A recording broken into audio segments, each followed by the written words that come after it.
Merci, Monsieur le maire. Alors, il est des valeurs que nous pensons partagées par tous les Français.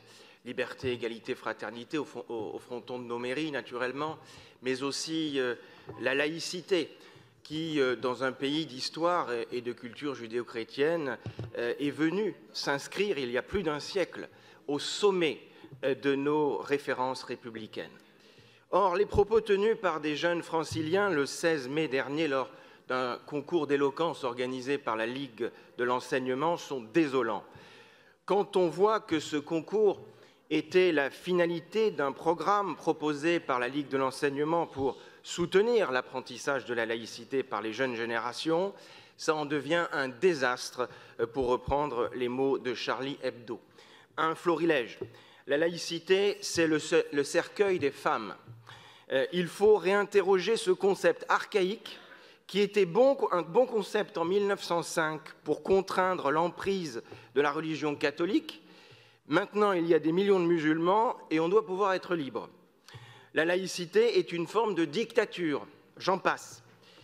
La laïcité est un des ciments de tout le modèle français qui nous permet de vivre ensemble.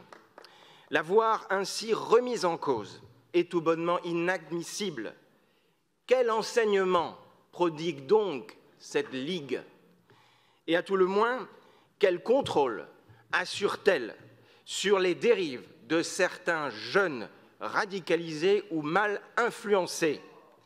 La région Île-de-France a ainsi décidé de stopper le programme et de suspendre les subventions accordées à cette structure. Et c'est la moindre des choses.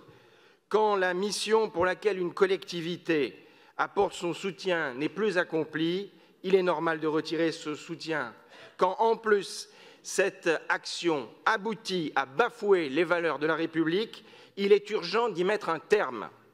Il se trouve que la Ligue de l'enseignement est régulièrement et généreusement subventionnée par notre Assemblée. Elle participe même à la gestion de plusieurs centres paria minimes, dont celui du 13e, qui ont vocation d'accueillir nos jeunes au quotidien.